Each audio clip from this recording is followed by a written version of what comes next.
Alors, monsieur, bonsoir. D'entrée, nous nous excusons pour ce léger retard involontaire, vous l'aurez compris certainement.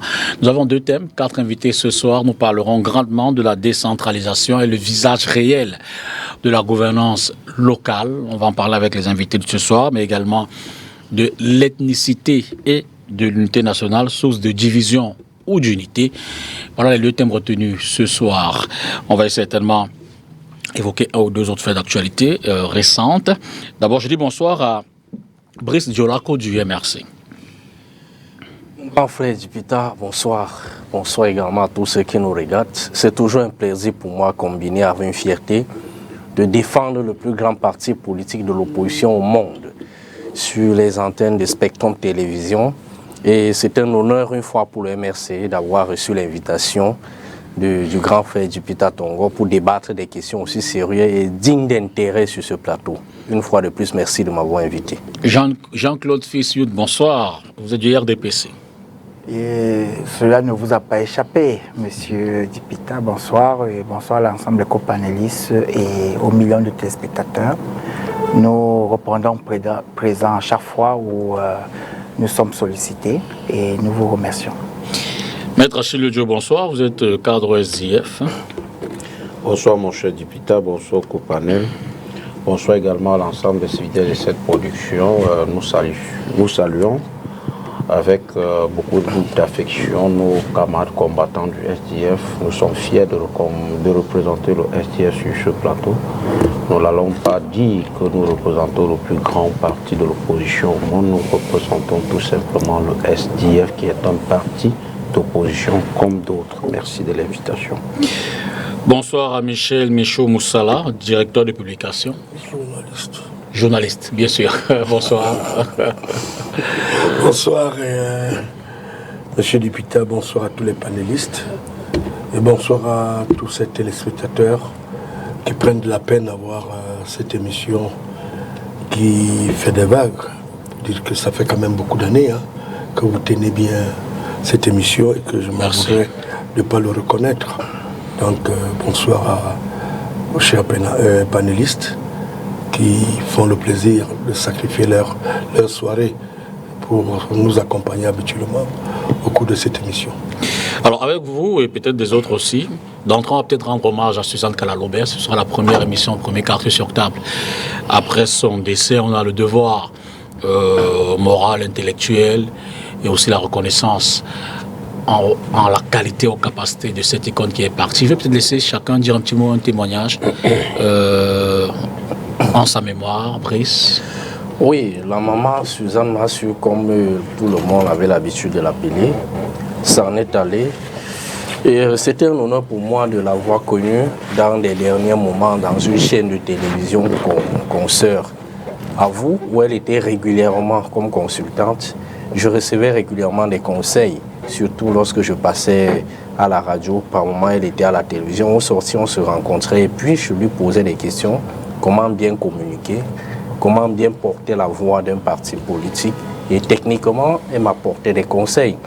J'ai été un peu très déçu qu'après le combat mené par notre maman, justement pour la liberté individuelle et collective au Cameroun, qu'elle soit partie comme ça sans la reconnaissance de la nation. D'accord. Je pense que ce combat n'était pas pour elle seule, mais c'était pour toute la nation entière. Merci. Donc la voir à cet état-là, avant qu'elle ne parte, la nation n'a pas été reconnaissante avec elle. Il faut l'avouer. Maître Achille Dio. Mon cher député, il faut dire que je me joins à la communauté nationale, à sa famille corporative, pour effectivement avoir une pensée pieuse pour cette grande dame du journalisme qui s'en est allé.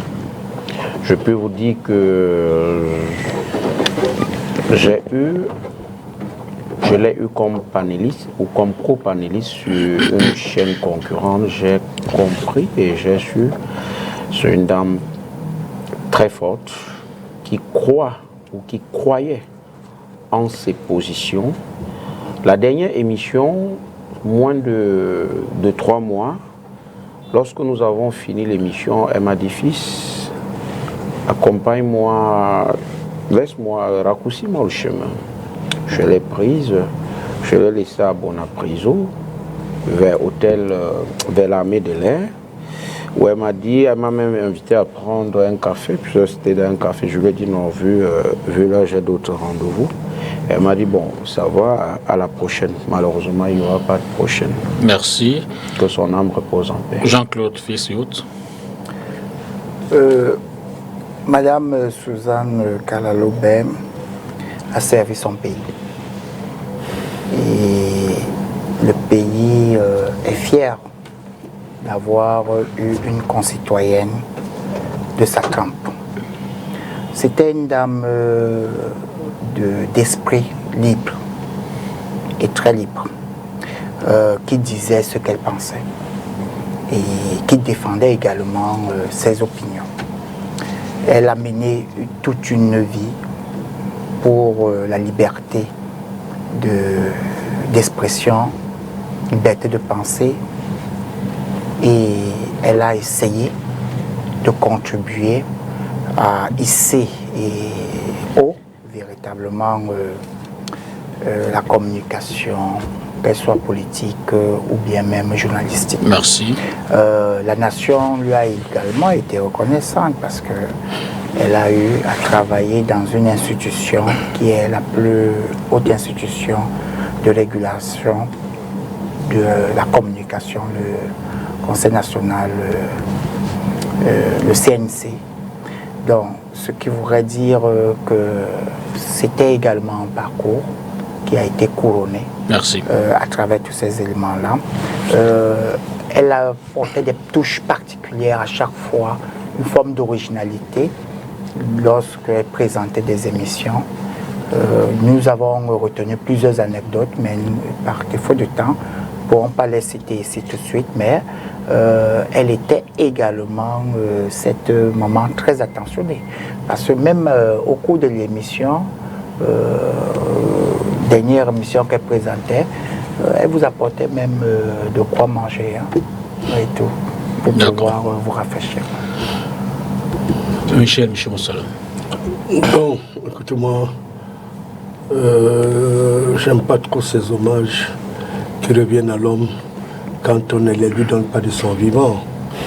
J'ai écouté avec beaucoup d'appétit ce qui a été dit par les uns et les autres, mais c'est notre nature africaine de venir célébrer quelqu'un qui n'existe pas. Pourtant, il serait mieux de célébrer quelqu'un de son vivant. Comme ça, il a une lecture de la société qu'il a utilisée, une lecture de la société dans laquelle il pense avoir apporté. Moi, j'ai eu l'opportunité d'accueillir Suzanne. Suzanne est arrivée dans le métier après moi, dans la profession après moi. Et j'ai vécu vraiment entièrement. J'ai été président du partenariat de la presse d'Afrique centrale. Je me suis retrouvé à des séminaires à l'extérieur où je voyais Suzanne atterrir dans le cadre de ces multiples séminaires. C'est une grande dame, ça c'est connu.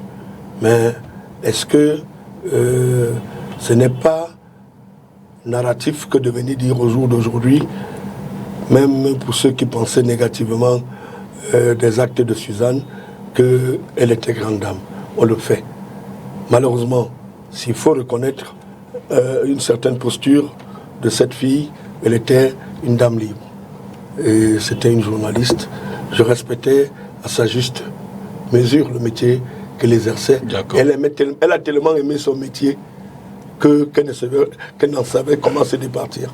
Donc, pour moi, les hommages aujourd'hui rendus à Kala, et ce qui serait un jour rendu à, si Dieu le veut, à certains parmi nous, il faut bien qu'on le leur rende. Parce que quand nous voyons, je revois un peu Suzanne dans la bataille des 9 morts de Bépanda, le jour où la fameuse voiture Mami Wata et les mois, nous nous sommes retrouvés par terre avec la sœur Henriette Koué à Bépanda, parce que quand nous arrivions sur le terrain, c'est là où se ravivait la flamme de revendication.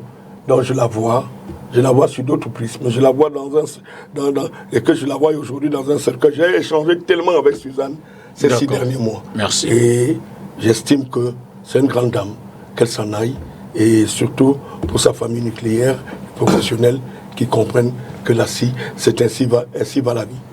Vous gardez la parole pour deux faits d'actualité récents. D'abord, le litige foncier qui a Bali en ce moment, et qui c'est peut-être le mémorandum du MBAM. Deux petits éclairages là-dessus. Non, je voudrais faire comprendre aux gens qu'on arrête une attitude de banditisme dans ce pays. Et puis, excusez-moi parce que vous avez dit, on s'est entendu. Mais je pense que j'ai comme l'impression que nous ne sommes pas loin de ce qui pourrait être une poudrière demain. Je ne saurais quel mot utiliser. Utilisez les bons mots. Bon. Enlever déjà banditisme, hésiter de dire poudrière. J'avais dans l'esprit de dire que non, ne dites pas ce que vous voulez. Des attitudes qui ne sont pas citoyennes. Voilà, c'est mieux. C'est peut-être plus élégant. Merci. Bon, la situation de litiges fonciers peuvent amener un État, si les pouvoirs publics ne prennent pas leurs responsabilités, à des conflits. Ça peut être générationnel, ça peut être ethnique, ça peut être claniste. Tout ça, il faut que les pouvoirs publics prennent leurs responsabilités. Le litige de la famille Noumédi, ainsi que celui qui se présente comme preneur, acquéreur d'un terrain à travers une vente qui lui a été faite par une banque. Je vais éviter de faire de la publicité, est un scandale. Au point d'en arriver à ce qu'il y ait des coups de feu. Je me pose bien des questions, et c'est depuis pratiquement plus d'1 an que je passe quotidiennement sur ces lieux, que je constate que dans un conteneur, on a cantonné des militaires qui doivent garder les intérêts d'un individu. Et ce qui est une aberration. Il y a 3 forces au Cameroun. La première force, c'est la police. La deuxième, c'est la gendarmerie. La troisième, c'est les militaires.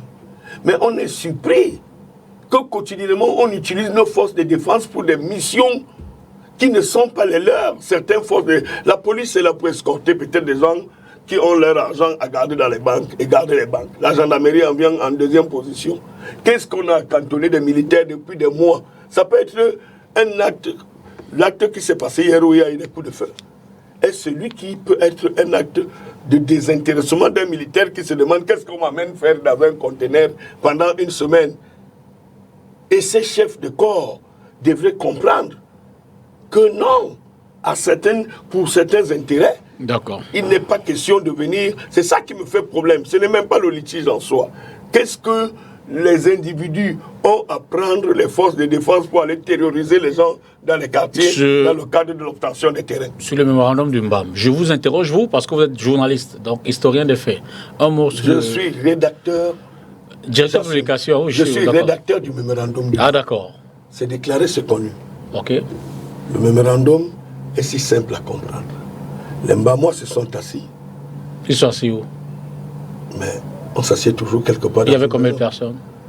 Pourquoi vouliez-vous savoir le nombre de personnes? Tous ceux qui ont signé étaient présents. Pourquoi vous vouliez savoir le nombre? Juste pour comprendre. Nous avions dit que c'est un mémorandum qui appartient aux jeunes. Vous pouvez collecter tous les jeunes dans une maison. Ah, c'est juste pour comprendre, je vous laisse poursuivre. Moi, je veux que vous compreniez que nous avions décidé de nous retrouver. Effectivement, c'était que des Mbamois, pour parler des problèmes qui concernent notre département, notre grand département. Et les Mbamois n'ont pas posé autre problème qu'autre préalable. Pas de préalable, nous avions posé un problème à caractère social. Si nous étions dans une société où il y a une nature d'équilibre sur les actions administratives, que nous ne serions pas arrivés à ce mémorandum. Les autres, c'est comme je l'ai dit, je ne peux pas porter ma chaussure, et bien vous serez, M. Dipita. Les Mbamois ont porté leurs chaussures. Et c'est à eux de s'autodéterminer dans un contexte comme celui-ci. Nous avions demandé dans notre mémorandum les routes, les écoles, et on revendique une région. Que le grand département du MBAM mérite une région. D'accord. Nous n'avions pas demandé mieux que ça. Parce que, à la limite, quand les gens veulent faire de la flagonnerie en parlant des postes ministériels que nous aurions demandé, je dis que c'est une espèce de lecture retournée de la réalité. La réalité, c'est que nous voulons les instruments que l'État accompagne tous les... Mais le mémorandum de Marois a été celui de l'école normale et qu'on a donné, le président de la République a dit, je vous ai compris, et il a demandé qu'on donne tous les admis de l'école aux ressortissants de Marois. Les gens du Sud, mais il y a les gens d'autres régions ont produit des mémorandums, et je chute par là, ont produit des mémorandums qui n'ont pas fait problème. Je ne sais pas pourquoi le mémorandum du Grand BAM fait tellement de mules qu'on en parle sans cesse. Et les mules, c'est peut-être entre vous, parce qu'il y a un parti, une frange, notamment les élites qui ont dit ne pas, se reconnaître. Merci. Que les Bamois s'échangent entre eux, on trouvera. Et puis, nous avions interpellé qui? Le président de la République. Qui est mieux placé que le président de la République pour donner suite au mémorandum d'un Bamois? Merci Michel Moussala. On va prendre la transition et parler des thèmes de ce soir. Décentralisation, le visage réel de la gouvernance. Je commence très certainement avec Jean-Claude Yout, qui évidemment d'ailleurs est très ancré en tant que responsable de la communication du conseil régional ou alors au conseil régional du littoral. On va peut-être commencer de façon schématisée, simple. Quelle est l'approche conceptuelle de la décentralisation? Qu'est-ce que le gouvernement, j'ai failli dire central, puisqu'on y était, a visé lorsqu'il a initié, à travers la Constitution au départ, mais la mise en œuvre de la décentralisation? La promotion du développement local. D'accord. L'esprit de vouloir promouvoir le développement local, c'est ce qui amène les uns les autres à vouloir décentraliser. Et je suis ici sur le plateau en qualité de communicant du Rassemblement démocratique du peuple camerounais. Donc, c'est largement suffisant pour nous pour intervenir sur tous les sujets de la République. Parce qu'en réalité, lorsque vous parlerez, ou bien lorsque vous parlez de la décentralisation, c'est une décentralisation de l'ensemble du territoire. Ça ne se limite pas à l'unique région du littoral, mais les questions de décentralisation sont pratiquement les mêmes. La seule différence, c'est que les besoins en termes de développement local ont des spécificités. Donc, vous vous souvenez que lorsqu'on parle d'un État centralisé, on peut se contenter de la proportion du 20-80.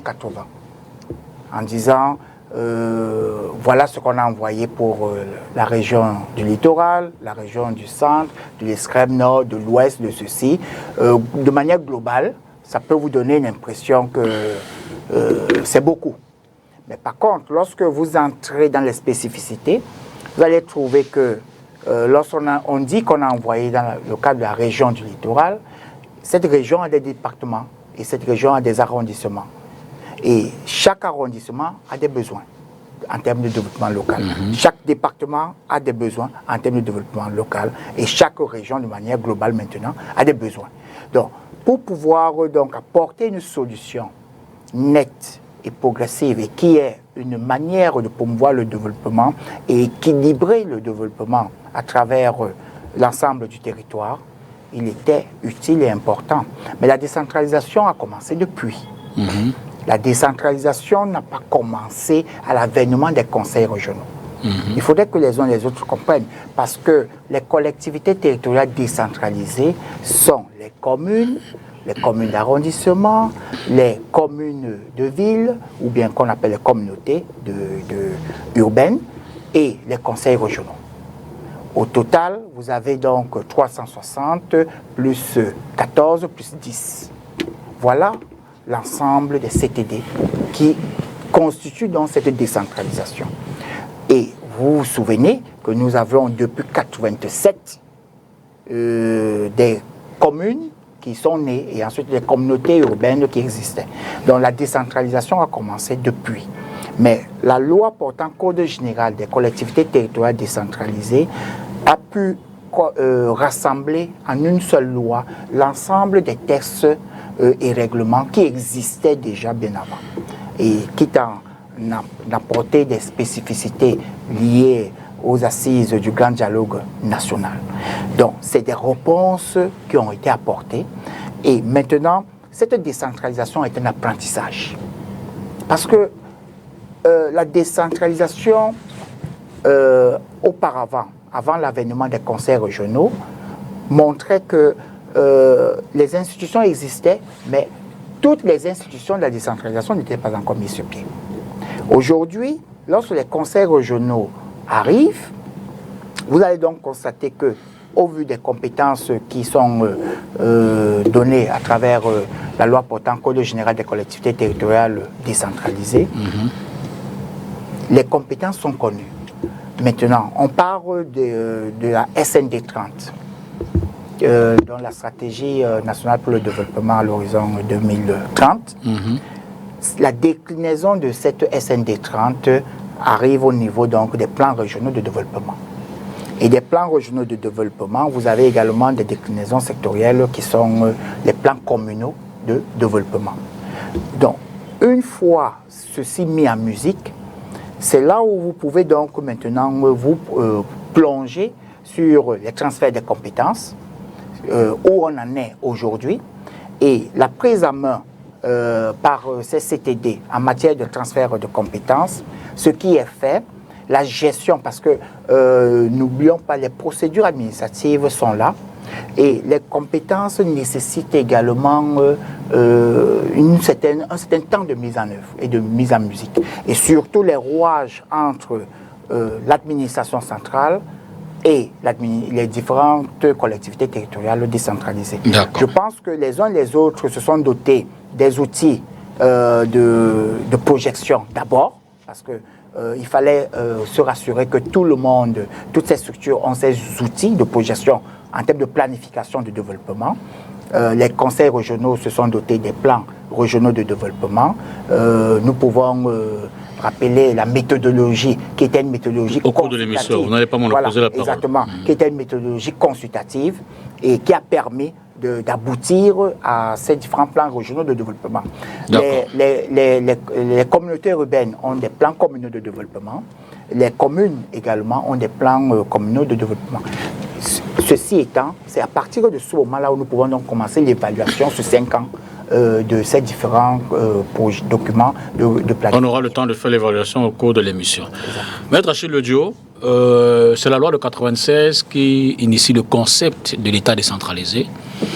L'une des institutions symboles de ce concept est la mise en œuvre du Sénat, qui entre 7 ans après, en 2013, et puis progressivement les conseils régionaux et autres. Au regard de l'approche conceptuelle, est-ce qu'on peut penser que justement cette décentralisation a pris un ancrage véritablement marqué dans notre pays? Mon cher Zipita, merci de la question. J'irai de l'approche conceptuelle, à l'issue de laquelle je serai plus pédagogique, donc c'est la science. Avant peut-être, lors de la deuxième prise de parole, parce qu'elle sera longue, lors de la deuxième prise de parole, vous démontrer en quoi la décentralisation au Cameroun est une décentralisation de déclaration et non de réalisation. Alors, 1987, publication du livre intitulé « Pour le libéralisme communautaire », livre dans lequel le président de la République expose sa vision et son projet de société, livre dans lequel effectivement le président fait comprendre que la part belle sera donnée aux citoyens pour leur participation à la gestion des affaires de l'État. 1996, notamment le 18 juin, nous avons la loi portant modification de la Constitution du Cameroun de 1972. Alors, dans cette Constitution, il est dit à l'article 1er, le Cameroun est un État unitaire décentralisé. À l'article 55, il est dit, de la Constitution bien sûr, il est dit, les régions et les communes sont les collectivités territoriales décentralisées. Nous sommes en 1996. En 2004, il y a les 3 premières lois sur la décentralisation qui tombent. Je vous ai dit, je serai un peu sommaire. En 2009, il y a également un texte sur la décentralisation, notamment portant le régime financier des collectivités territoriales décentralisées. Nous sommes en 2009. En 2019, j'ai galvaudé 2015 à 2019.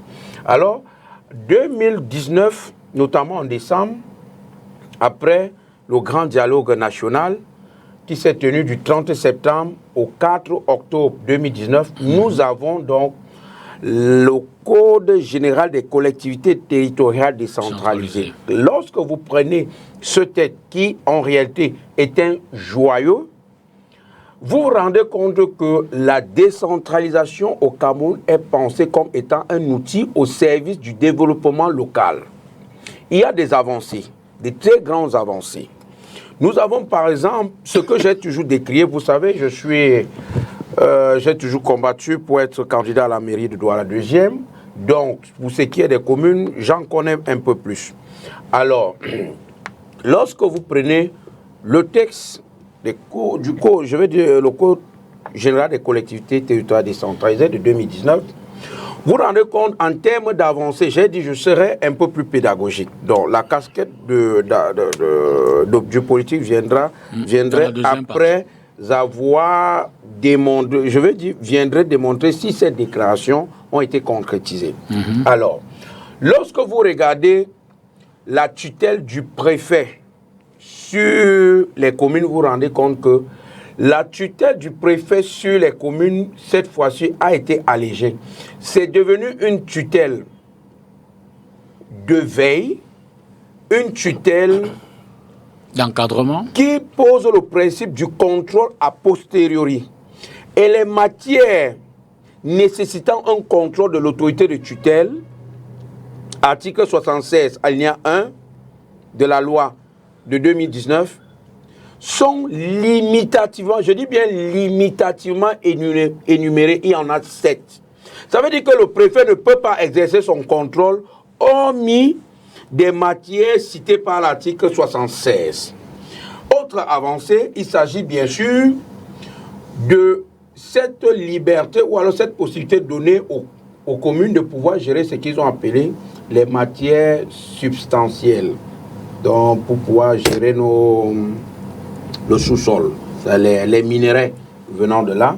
Autre chose qui nous démontre également que la décentralisation telle que conçue par ou suivant la démarche gouvernementale était un outil au service du développement local. Nous avons cette spécificité tenue des deux régions du nord-ouest et du sud-ouest en leur accordant le statut spécial. Le statut spécial, je vous l'ai dit, trouvait son fondement à l'issue des les recommandations du grand dialogue national. Également, la Constitution qui dit en filigrane que le Cameroun, je crois que c'est l'article 65 ou 66, qui dit que le Cameroun peut tenir compte des spécificités de certaines régions dans leur organisation et leur fonctionnement. Maintenant, lorsque vous regardez tout ça mis ensemble, vous vous dites pourquoi est-ce qu'on ne donnerait pas une mention honorable à cette démarche du gouvernement?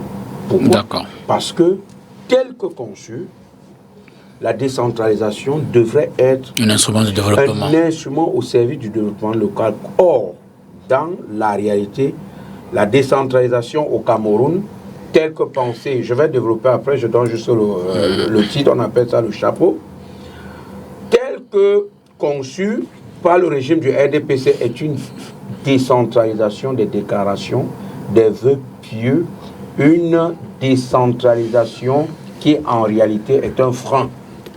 Michel Moussala, Achille Dieu vous a fait un chapeau et je vous demande de faire l'article sur la réalité et la matérialisation de la décentralisation au Cameroun dans le concret au quotidien des Camerounais. Mon cher député, en fait, je suis un peu surpris parce que, pour des raisons de mémoire de l'histoire, que quand on parle de 87 avec l'ouvrage du président de la République sur le libéralisme communautaire, l'implémentation ne commence pas en 96.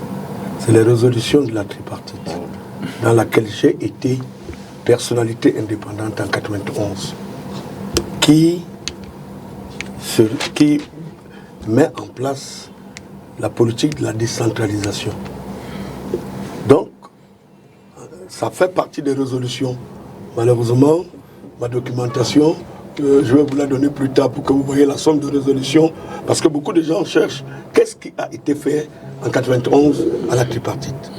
Moi, je faisais partie des personnalités de l'époque, peut-être les 3 journalistes de la presse privée qui avaient été sélectionnés à son temps en 91, j'en faisais partie. Donc, c'est l'implémentation qui a commencé par se parler avant la révision de la dernière phase de la Constitution au Cameroun. Donc, quand on parle de ça, je suis surpris, mon étonnement est si grand qu'aujourd'hui, quand on parle des institutions décentralisées au Cameroun, qu'on fasse comme si c'est une affaire nouvelle. On en parle depuis 1991 et je me posais bien des questions. Si ça fait partie des résolutions, j'aurais pu prendre le document sur les résolutions de la tripartite pour que vous compreniez ce qui avait été arrêté par les pères fondateurs. Il y avait les tandems, on a dans la salle, les Foncha, effectivement, parce que le débat sur le fédéralisme s'était posé. Et en 91, les pères fondateurs de la nation ont dit non, comme vous ne voulez pas le fédéralisme, passons à la décentralisation. Ce qui a été effectivement arrêté par les différentes chambres de réflexion de la tripartite. Et je me rappelle effectivement que à cette époque, c'était strictement quelque chose de futé. Et il a été prononcé lui-même à la fin des assises de la tripartite sur les fondements de la mise en place de la mise en place du conseil, des conseils régionaux et de la décentralisation. J'ai écouté Jean-Paul, qui est un peu perdu comme... parce que j'aurais bien voulu qu'il se présente comme communicateur du conseil régional du littoral, mais ce qui n'a pas été le cas. Il a préféré prendre la toge de... Non, ce n'est pas lui qui a préféré. Nous l'avons invité sous la casquette de communicant du RDPC. Tant mieux que vous ameniez la précision, parce que j'ai souvent du mal à écouter qu'on parle de problèmes où nous serions en train de passer à la pratique. Parce qu'il n'est pas compréhensible qu'entre 1997 et que nous sommes en 2024, qu'on n'en soit supputé sur l'implémentation du conseil, des conseils. Parce qu'en réalité, quand on parle d'une commune, la commune, c'est une approche des populations face au management de ceux qui ont la charge de gérer les communes d'arrondissement, les départementaux, ainsi que les régions. Donc, est-ce que nous avions suffisamment avancé? Je crois que c'est votre question. Et si même on a avancé, et ici le constat est triste, parce que j'ai écouté Maître qui dit que nous n'avions même jamais du tout avancé. Et il parle même de tutelle.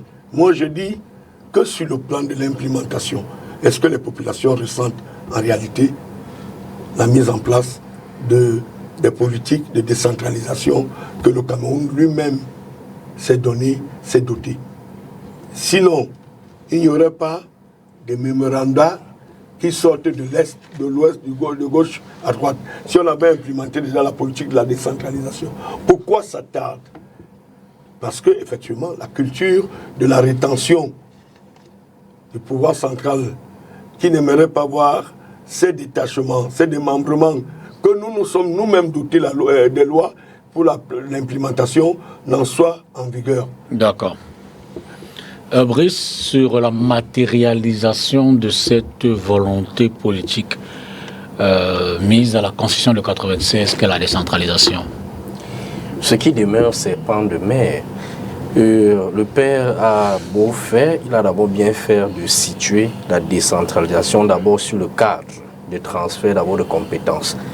Parce que lorsque vous vous rapprochez de ceux qui ont été à la tripartite dans la préparation de l'émission, ils vous font comprendre que dès le départ, il y avait les partisans du fédéralisme.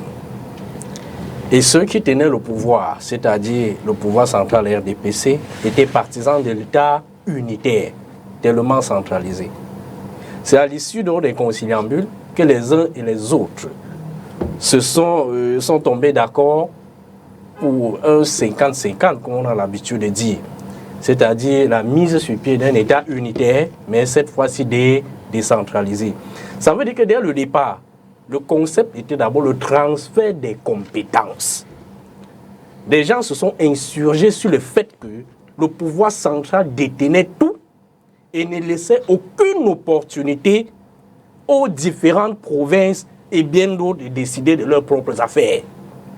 C'est donc à cette issue qu'on a pensé mettre sur pied un État unitaire, mais décentralisé. C'est-à-dire avec des compétences plus élargies aux provinces d'alors. Plus tard, aussi, à côté de cette compétence, il fallait aussi transférer les ressources. Et c'est à ce moment aussi qu'on parle du transfert des ressources et bien d'autres qui sont bien codifiées par la loi. Et le représentant du RDPC fait bien de s'échapper sous cet angle de compétence. Parce qu'en réalité, c'est ce qui fait aussi problème jusqu'à aujourd'hui. Parce que les gens ne veulent absolument rien lâcher. Lorsqu'on pose aussi des questions sur son implémentation, puisque vous l'avez dit, on va se rendre compte que, d'abord, ce qui a souvent bloqué cette affaire de décentralisation, c'est une fois de plus le principe de l'unicité des caisses. Lorsque j'ai lu... Donc c'est une affaire d'argent. C'est une affaire d'argent. Parce que il n'y a pas de décentralisation possible avec un principe de l'unicité des caisses. Lorsqu'on le dit, certains pensent que non, il s'agit de l'opposition seulement. Non, c'est une réalité. Parce que, M. Dipta Tongo, vous allez vous rendre compte que les centimes qu'on cotise dans des marchés, là, ça ne part pas à la mairie, hein. On envoie directement à la caisse centrale à Yaoundé. Une fois à Yaoundé, ceux qui sont là, qui ne veulent rien lâcher, décident de quelle quote-part ils vont vous donner. Même si la loi a codifié, ils décident de quelle quote-part. Et ça dépend aussi de l'ordre de priorité qu'eux, ils ont. Parce qu'il vous dit, ce ne sont pas vos routes au niveau communal qui nous intéressent, non. Ils ont des priorités ailleurs. Et c'est la raison pour laquelle même le quota qui a été défini, les 15% que nous parlons de ça tous les jours, peine encore à arriver. Ça, c'est sur le plan financier. Et si on part encore une fois de plus sur le plan institutionnel, vous allez vous rendre compte que, peut-être, je ne veux pas apporter une contradiction par rapport à ce que Maître Achille Lodjo a dit, que le préfet est le réel maire. Il faut le dire. Parce que le contrôle du préfet ne se limite pas a posteriori. Non, c'est a priori. Vous avez un bon de commande dans une mairie. Si le préfet ne valide pas, ça ne passe pas. C'est une réalité. Et il faut le dire. Le préfet au conseil municipal est même le réel maire, celui qui préside même le conseil municipal. Il y a un texte, c'est la réalité. La loi est une chose, mais l'application dans le cadre de la décentralisation au Cameroun en est une autre. Brice. Parce qu'en réalité, les textes sont là, mais... Brice, oui. c'est moi qui donne la parole. Si j'interviens, le préfet ne préside pas le conseil municipal. Selon la loi. Non. Mais allez au conseil. Non. Vous verrez que si le préfet ne valide pas un texte de loi, ça ne sera même pas soumis au conseil. Ce que vous dites est différent. Valider et présider, c'est différent. Une fois quand il a... Peut-être même c'est le mot qu'il voudrait utiliser, c'est approuver. Je dis... Il veut parler d'une délibération. Les délibérations sont des décisions prises par l'organe délibérant. Non, cet organe délibérant. Non, n'orientez pas mon argumentaire. Non, je suis en train de dire ceci. Vous avez décidé de comparer à partir du code. Mon frère, je dis ceci. Je dis ceci. Brice, sur le plan textuel. Écoutez, vous faites quand même des commentaires, mais il y a des faits qui sont...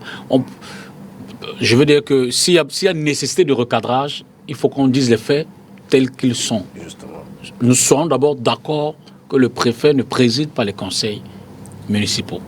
Dès qu'on est d'accord, je vous laisse poursuivre. Dans le principe. Non. On est d'accord, on est d'accord. C'est pas une question de principe.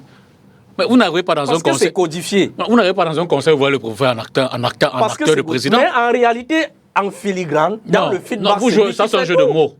Vous faites le jeu de mots. Donc, le préfet... Oui, je vous le concède.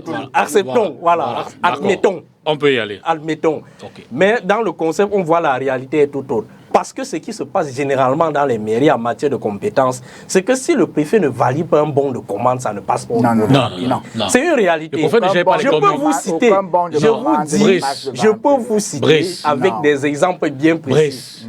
Lorsque nous préparons l'émission, nous avons du temps de nous renseigner. Est-ce que le préfet est l'ordonnateur de la dépense? Le préfet ne valide pas les bons. Ça, c'est la gestion quotidienne de la mairie. Est-ce qu'il est l'ordonnateur de la dépense?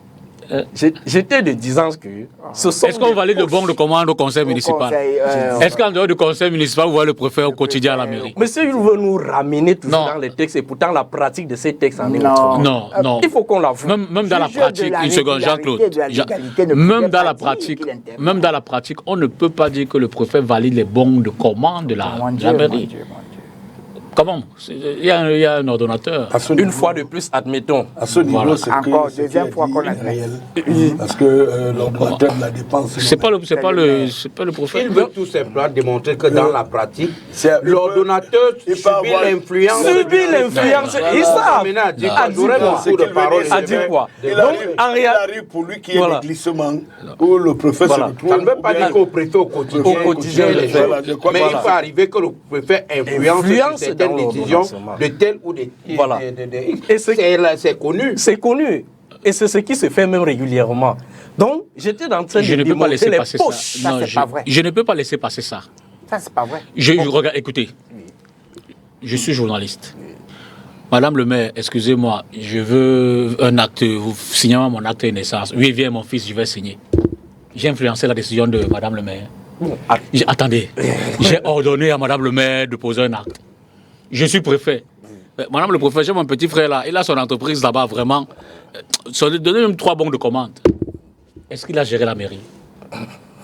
Ah bon? Oui. J'ai commencé. Responsable de ce J'ai commencé par le Vous cas. passez voir le maire.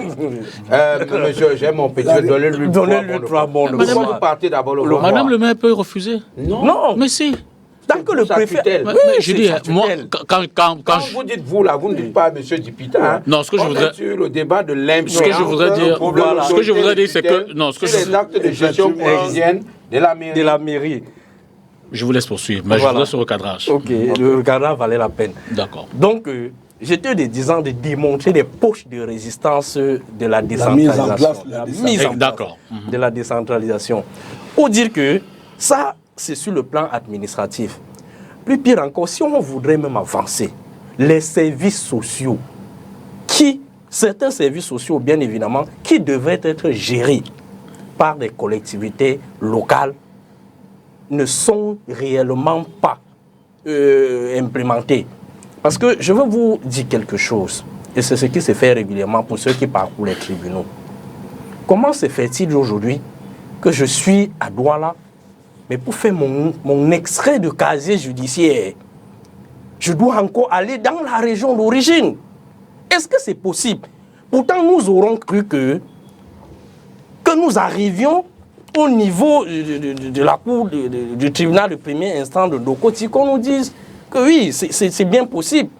Nous aurons souhaité qu'on arrive au niveau peut-être de la délégation d'un ministère à Yaoundé, qu'on nous dise que non, ceci, allez au niveau chez le maire, et puis il va vous accompagner dans l'obtention d'un tel document. Mais si vous voulez faire une étude profonde ou mener une enquête, vous allez vous rendre compte que sur le plan social, l'administration centrale détient encore les leviers qui plombent l'action de la décentralisation sur le terrain. On peut énumérer, le chapelet est tellement long qu'on peut prendre 3 ou 4 jours pour le faire.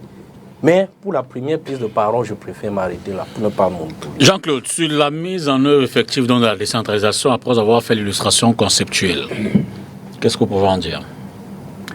Nous pouvons en dire que les différents acteurs sont tous aussi également en apprentissage par rapport à la chaîne des institutions de la décentralisation qui sont multipliées.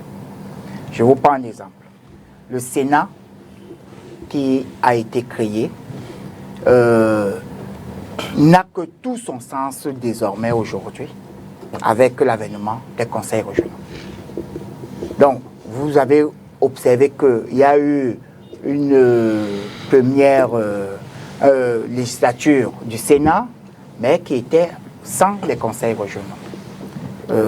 Maintenant, le Sénat a la plénitude de porter les attentes des CTD au niveau du Parlement et de pouvoir les défendre. Et c'est pour cela que les sénateurs ont obligation, je dis bien obligation, d'assister au cours des sessions des conseils régionaux. Parce que c'est par là où ils prennent à la source les attentes, les difficultés des conseils régionaux pour les porter maintenant au niveau du Sénat et pour faire évoluer le cadre législatif. C'est très important. Il y a des avancées, M. Brice Djolako, surtout au niveau de la tutelle.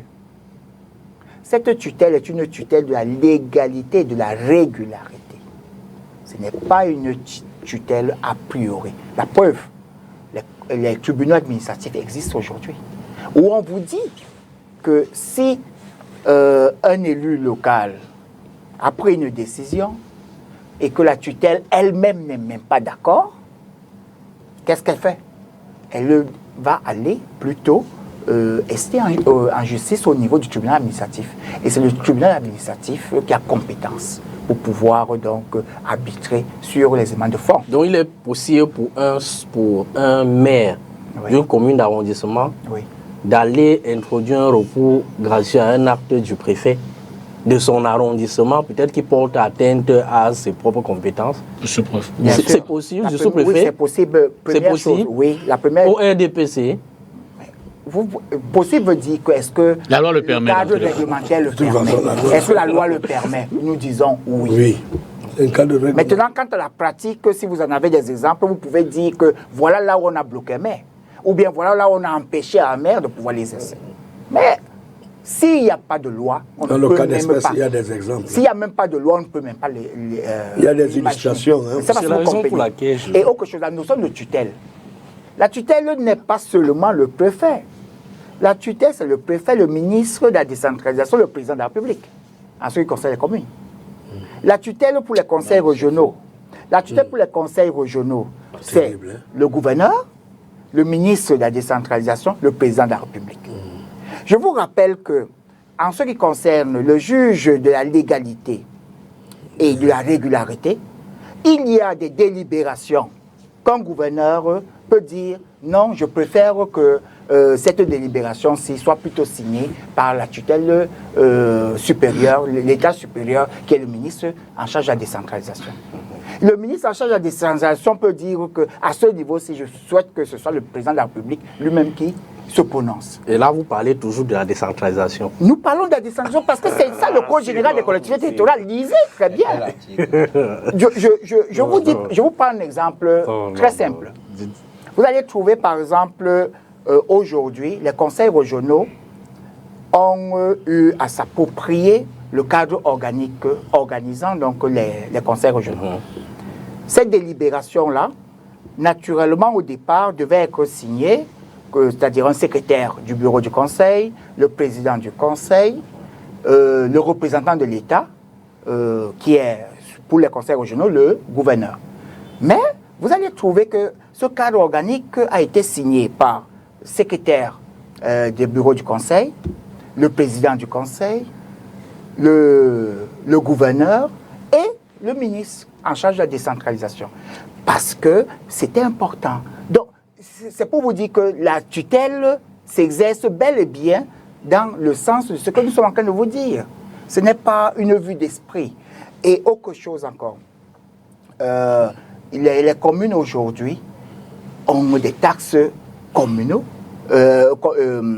communales qui existent. Et elles exercent une fiscalité locale propre. Je vous prends un exemple, vous connaissez l'OTVP, non? Et ainsi de suite. Vous allez nous dire que les communes n'exercent pas cela? Non. En fait, le problème n'est pas au niveau du décaissement. Le problème est dans le cadre du suivi. Parce qu'en fait, l'État ne paye que le service se fait. Avant d'en arriver au paiement, vous devriez contractualiser, vous devriez exécuter, vous devriez réceptionner.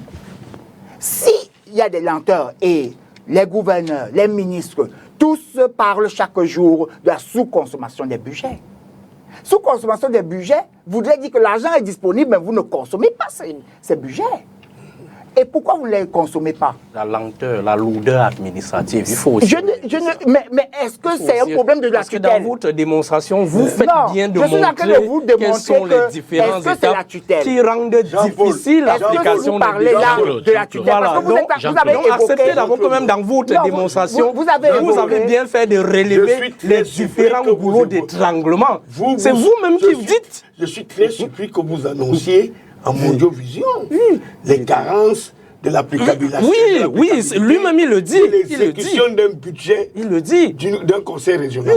Est-ce que vous vous rendez compte qu'il y a 2 ans, pendant que Douala pourrissait sur des routes mal faites, pendant que quitter Douala pour le Longcam n'existait pas du tout, ou bien aller du côté de Konsamba, vous êtes un conseil régional, que vous avez fait un excédent que vous disiez dans votre bilan annuel qu'il y a plus de 15 milliards qui sont restés de non utilisés.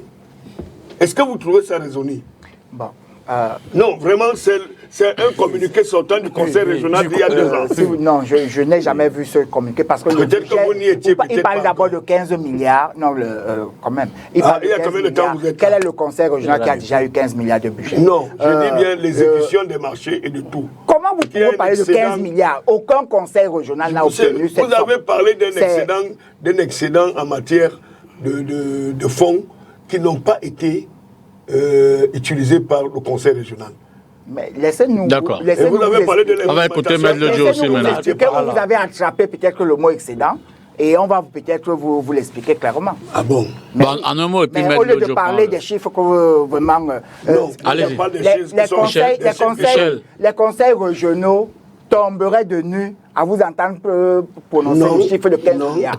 Terminé. Même lorsqu'on résume tous les budgets que les conseils régionaux ont depuis 4 années, ils n'ont jamais atteint 15 milliards. Sur le plan des exécutions budgétaires. Ouais, je vous dis que depuis la dotation générale... Est-ce que vous allez nous laisser développer? Non. Non, vous n'allez pas compter Michel. Je vais tranquillement sur Internet, je vous demande... Oui, continuez à rechercher. Les budgets des conseils régionaux sont connus, 3 milliards chaque année. Pour l'instant, ça n'a pas encore évolué. Donc, si vous cumulez sur 4 exercices, ça fait tout simplement 3 fois 4, 12 milliards. Très bien. Donc, c'est-à-dire que 12 milliards, ça a supposé qu'ils n'ont jamais rien consommé.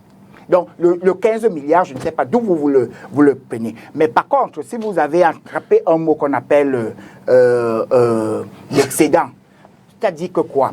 Le système du report des marchés non exécutés au cours d'un exercice était reporté à travers donc une session des comptes où on appelait ça le résultat. Et c'est ce résultat-là qui était donc reporté sur le nouvel exercice pour une prise en compte des marchés antérieurs.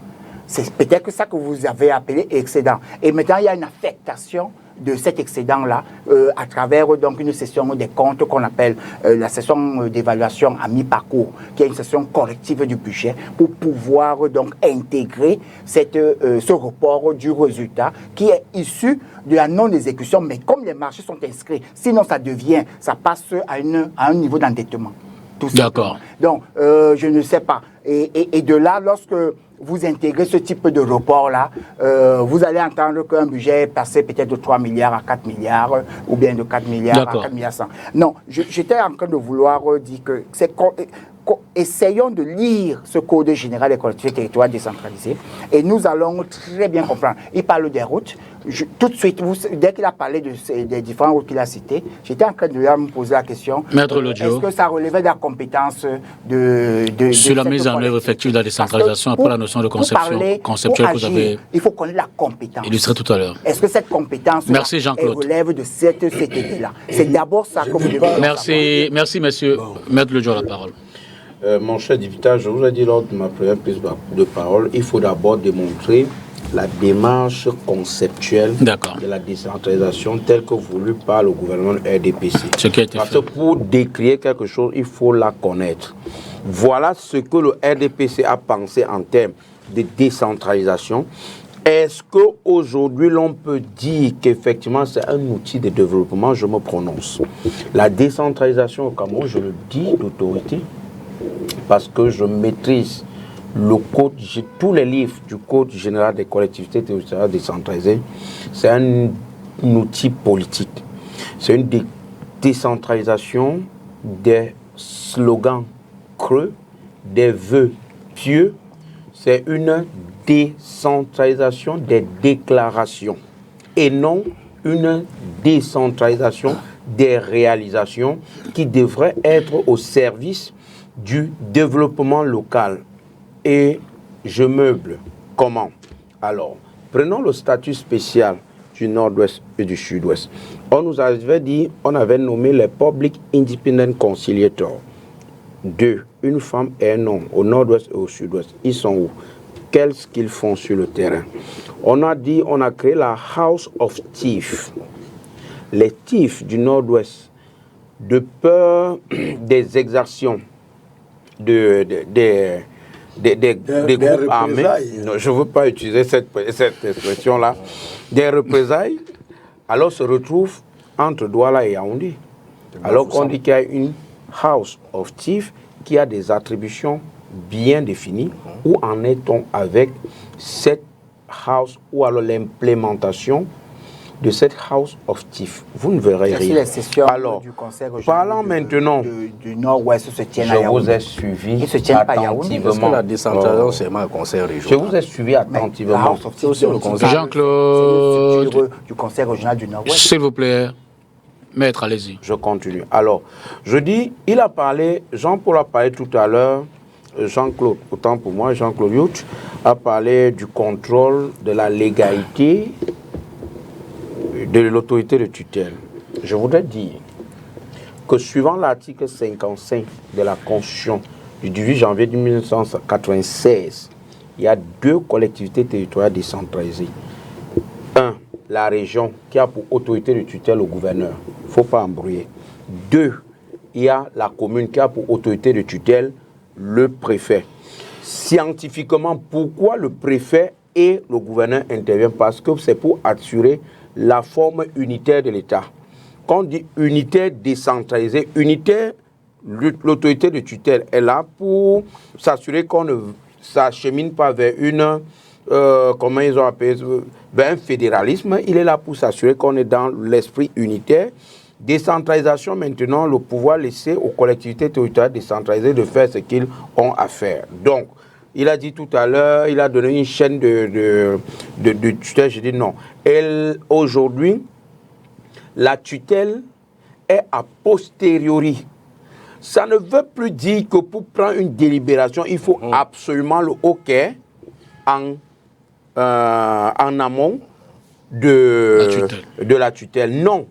Actuellement, la tutelle continue à exercer son contrôle. Donc, ce contrôle a été substantiellement amenuisé, sauf que dans la pratique, et c'est où je rejoins Brice Ndiolako, dans la pratique, ce n'est pas ça. C'est toujours une autorité de tutelle tout puissante.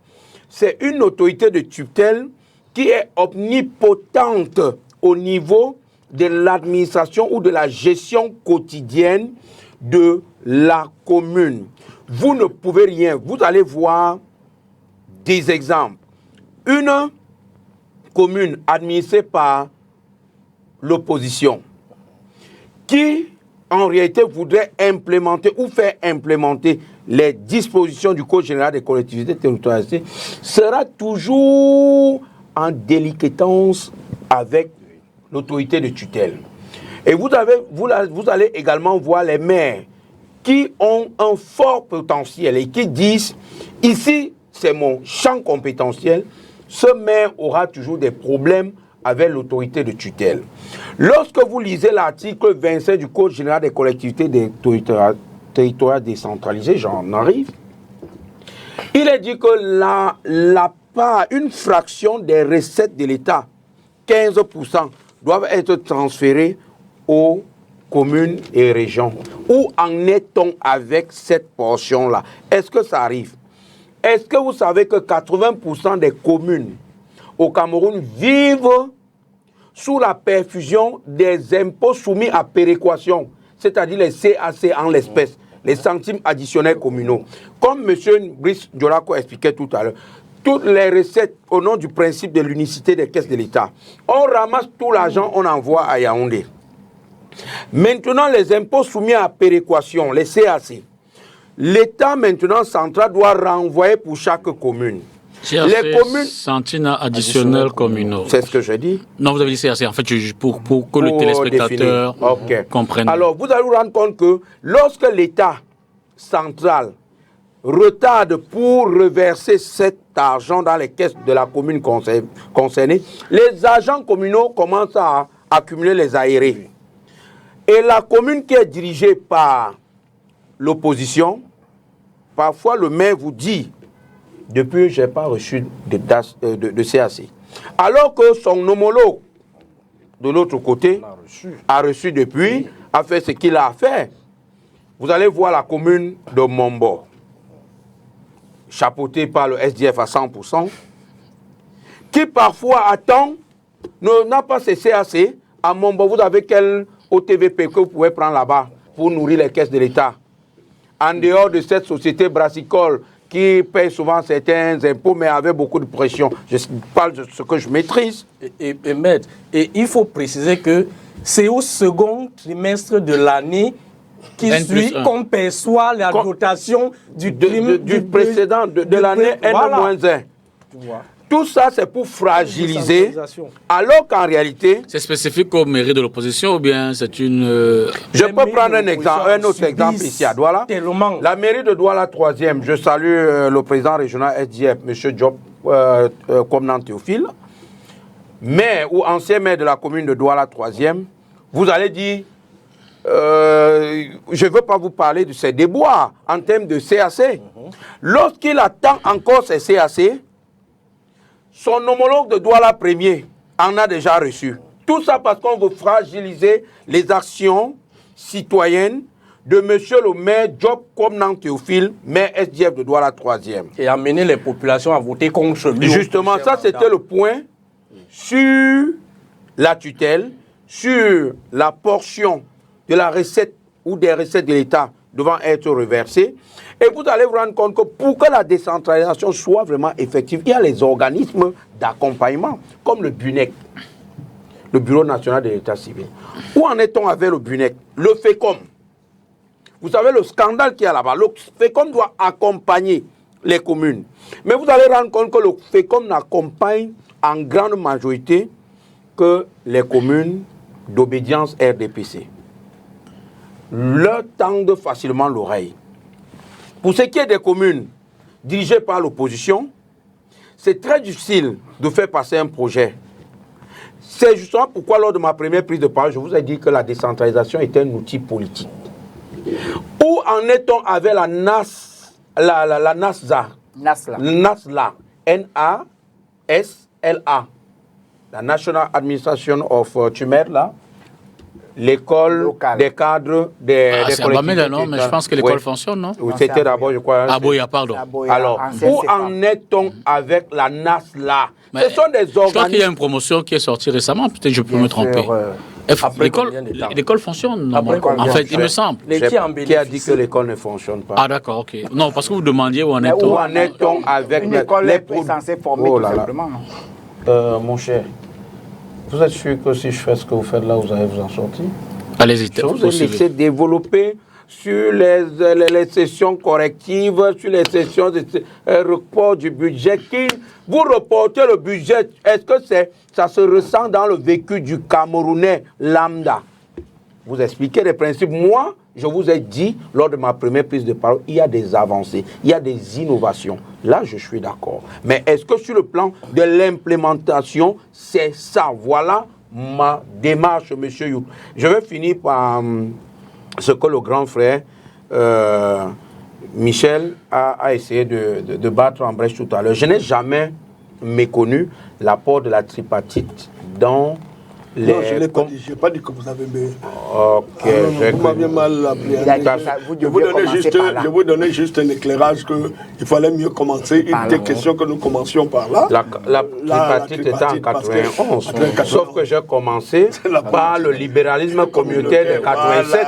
Et lorsque vous lisez, il y a une bonne place accordée à la participation citoyenne. Après la publication du libéralisme communautaire vient justement la tripartite. Peut-être là, vous m'avez fait le reproche et je comprends maintenant. Donc, mon cher Dipita, il y a des avancées qui montrent aux yeux du scientifique, de tout lecteur, que la décentralisation est un outil au développement local, mais dans la pratique, l'homme politique que je suis, le journaliste d'investigation que vous êtes, vous rendez tout simplement compte qu'aucune avancée, c'est du bis repetita.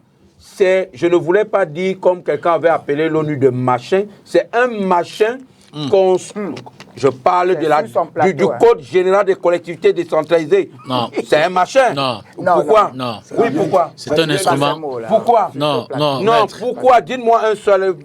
Donnez-moi un seul argument. Parce que les intelligences comme vous se sont assises, réfléchies, et ont produit ce document qui a été validé par les élus de la nation. Sauf que ce document, je continue à le dire, c'est un document au service d'une seule personne ou d'un camp. Ce code maintenant, à force de loi, la loi peut être bonne, elle peut être mauvaise. Mais je peux donc dire que cette loi, c'est un machin. Non, justement. Non. Je peux dire que cette loi, c'est un machin. Non, je ne l'admets pas. Bon, dans tous les cas, quand on a dit que l'ONU était un machin, vous pensez qu'on l'a pas mis? Si j'étais là-bas, je lui aurais dit qu'on... Et vous pensez que ce ne sont pas des intelligences plurielles qui se sont assises ensemble pour réfléchir sur l'ONU? Maître, on est d'accord sur un code éthique. Oui, sauf que je n'ai attaqué personne. Non, vous dites que le code... Notre préambule de débat disait que pas d'attaque, respecter les instruments. Non, écoute, on ne peut pas dire qu'un instrument qui a... On me connaît comme un opposant républicain, tu me connais. On ne peut pas dire qu'un instrument... On me connaît comme un opposant citoyen. Je suis diamétralement opposé au régime de Yaoundé, sauf que je respecte les institutions. C'est pour ça que je suis convaincu que vous n'allez pas... Je respecte les institutions. Vous n'allez pas admettre ce mot. Qui les incarnent. Parce que vous êtes un citoyen... Maintenant, en ce qui concerne le code général des collectivités modèle décentralisé, il y a beaucoup à dire. Je vous sais citoyen modèle. Il y a beaucoup à dire et à redire. Et je sais que vous n'allez pas admettre ce mot. Alors, puisqu'on va sortir de ce thème, il y a encore un dernier qu'on va essayer d'aborder en 20 minutes. Peut-être une des propositions pour terminer, pour l'amélioration, la mise en œuvre de cette décentralisation. Non, moi je pense que M. Dipita, il faut comprendre les enjeux. Et tout à l'heure, j'ai retenu de M. Jean-Claude Lyout que les acteurs sont encore en apprentissage. Ce mot vient de sa bouche. On apprend pendant 10 ans. Je vous le concède. Parce que c'est une attitude assez républicaine, puisque nous sommes aujourd'hui confinés à dire des choses pour le plaisir des oreilles de ceux qui pensent qu'ils tiennent cette nation. Vous voyez jusqu'où la communication peut être un effet rhétorique quand on l'amène à ce qu'on utilise des méthodes. Parce que moi, je ne suis pas très élégant sur des mots. Je veux dire à Dipita que je déteste le mot détournement de dernier public. C'est un qualificatif. Moi, j'aime quand on dit à quelqu'un pour que demain... Non, ne dites pas. Laissez détournement. Non, ne dites pas. Je ne m'adresse pas à quelqu'un. Ne dites pas. Je parle d'un mot. Oui, ne dites pas le mot. On a compris détournement de public. Est-ce que tu as compris que j'ai dit que quoi? Vous voulez dire... J'ai compris que vous vouliez dire détournement de public autrement. Donc nous, on a compris détournement de public. Laisse-moi chuter alors. Déterminé. Sans dire le mot. Donc, en réalité, l'implémentation du code de décentralisation est un instrument social qui devrait être implémenté depuis la nuit des temps. Dès l'instant que depuis 1991, les résolutions de la tripartite ont formellement demandé que les États, que les départements, que notre société se rabatte vers les régions. Ce n'est pas une affaire de 1997. Parce qu'en fait, ça, c'est une affaire nouvelle. À la tripartite, les résolutions sont fermes. Elles ont été communément signées par tous les participants à la tripartite. Quand on vient de me dire que les gens sont encore en apprentissage, je me demande si c'est quel type de marque de voiture que vous utilisez, parce que les mots nous manqueront à qualifier ceux qui retiennent, qui en font la rétention des pouvoirs au niveau de Yaoundé. D'accord. Parce que notre société est encline à une situation de déliquescence et d'affaiblissement complète. Si l'implémentation, si la mise en place des structures avait été en réalité implantée aujourd'hui en 2024, je ne crois pas que notre pays ressemblerait. Et aurait cette image higueuse de notre société dans laquelle nous nous retrouvions. Bon, écoutez, les enjeux nous amènent et nous interpellent. Qui des politiques pensent en réalité au jour d'aujourd'hui, en 2024, qu'il faut vraiment procéder à l'implémentation, à l'exécution de cette politique de décentralisation? Est-ce qu'il y a des bonnes volontés au sein du régime politique de M. Biya? Je me pose bien des questions. Et c'est ceux qui ont la charge, n'ont pas les capacités et qui mettent en place tout pour retenir l'esprit de développement de ce pays, sachant effectivement que la décentralisation est un élément concret, positif pour le développement des communautés. D'accord. Brice, pour améliorer la mise en œuvre de la décentralisation. Je dirais tout simplement qu'il s'agit là d'une affaire d'argent. Il faut le dire aussi. Une affaire d'argent où les uns estiment qu'ils peuvent gérer cette affaire sans toutefois avoir besoin des interférences venant d'une hiérarchie, ce que certains appellent des tutelles et bien d'autres. Monsieur Dipita Tongo, il y a un président sénégalais qui est arrivé au pouvoir et a supprimé le Sénat. Là, vous le savez, je ne vous apprends absolument rien. Et il a orienté le budget de ce Sénat à la construction d'une centrale solaire. Et nous avions vu ce que ça a produit comme économie au niveau du Sénégal. Est-ce qu'on a besoin, dans la mise en place de la décentralisation, des points de blocage tels que les conseils régionaux qui ont des tutelles des gouverneurs, ainsi que les préfets qui ont le pouvoir de tutelle sur les communes et bien d'autres? Est-ce qu'on a besoin de tout ça? Ça entraîne justement la lourdeur administrative. Et tout à l'heure, M. Youk vous a fait expliquer un certain mécanisme flou et touffu qui empêche la consommation des budgets. Et c'est la raison pour laquelle vous allez voir que malgré la mise en place du conseil régional, les routes départementales qui sont à la charge de ces conseils ne sont jamais bitumées. Et même celles qui ont fait semblant d'être bitumées ne sont jamais peaufinées, ne serait-ce que le peaufinage, quand la route n'est plus en état. C'est justement parce qu'il y a les boulots d'étranglement, il y a les postes de prise de décision qui empêchent l'implémentation de cette décentralisation. D'abord, il faut supprimer tous ces postes de prise de décision parce que nous estimons qu'ils ne jouent pas leur rôle et que certains organes sont purement budgétivores. Monsieur, vous qui êtes au conseil régional du littoral, dites-moi réellement en quoi ce conseil a servi dans le littoral. Nous qui sommes ici à Douala depuis des années, dites-nous en quoi ce conseil nous a été utile. Quelles sont les routes qui ont été bitumées par ce conseil? Quelles sont les routes qui ont été réparées par ce conseil? Dites-nous réellement en quoi ce conseil nous est utile. Absolument en rien. Un autre volet, sur le plan financier vous êtes encore dans la... absolument jamais rien ressenti. Oui, non, parce que, non, écoutez, l'émission était structurée. Oui. On en était à comment améliorer. On n'est plus à ce qui ne va pas. Oui. Maintenant, pour finir, dans le cadre de l'amélioration, je dirais tout simplement que nous devons supprimer le principe de l'unicité des caisses. Il n'y a pas de décentralisation possible avec un principe de l'unicité des caisses. Puisqu'une fois l'argent arrivé à Etoudi, ils ont leur priorité qui n'est pas sensiblement celle que la population locale pose. Parce que vous allez vous rendre compte que à Etoudi, tout est beau, tout est en or, mais ici au niveau de Mabanda, au niveau de Niala, nous croupissons dans la boue, nous croupissons dans la saleté totale parce que le maire n'a pas les capacités de rendre la ville propre, de rendre sa commune propre. L'argent collecté a été envoyé à Etoudi. Comment se fait-il qu'il y a des centralisations? Est-ce qu'on envoie l'argent à Etoudi? Un receveur municipal qui dirige, ce n'est pas Etoudi. Est-ce que l'argent là va à Etoudi? Qui donne l'ordre de décaissement? Ce n'est pas Etoudi. La caisse centrale, c'est qui? Ce n'est pas Etoudi qui a la caisse centrale. Est-ce que l'argent va à Etoudi? Ça part où, à Douala? Est-ce que ça part à Douala? Non, écoutez. La caisse centrale, c'est à Etoudi. Il faut le dire. Qui dirige? Est-ce que la caisse centrale est à Etoudi? C'est où alors? C'est à Douala? La caisse centrale de Douala 3e. Vous mettez en parallèle la ville de Douala au quartier Etoudi. Je dis ceci. Oui, C'est Etoudi qui décide de combien. Mais est-ce que l'argent va donc à Etoudi? Ça part où alors? C'est évident.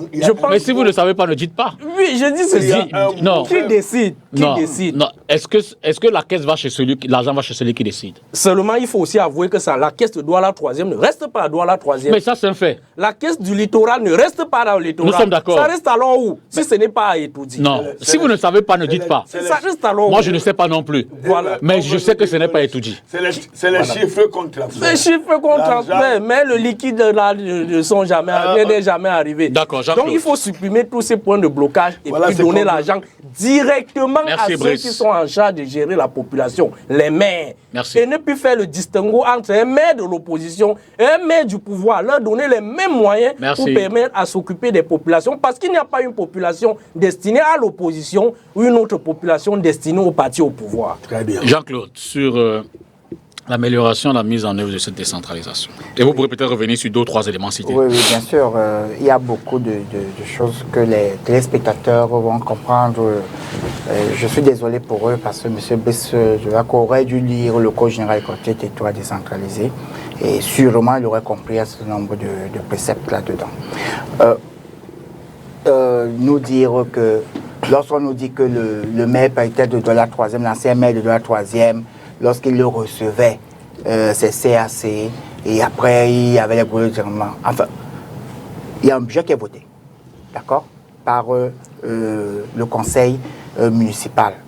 Ce budget a des projets.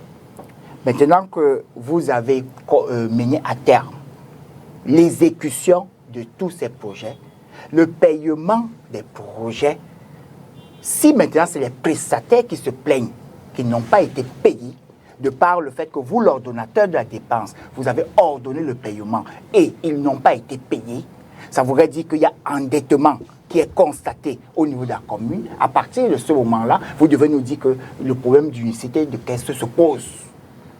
Mais il n'en est pas question.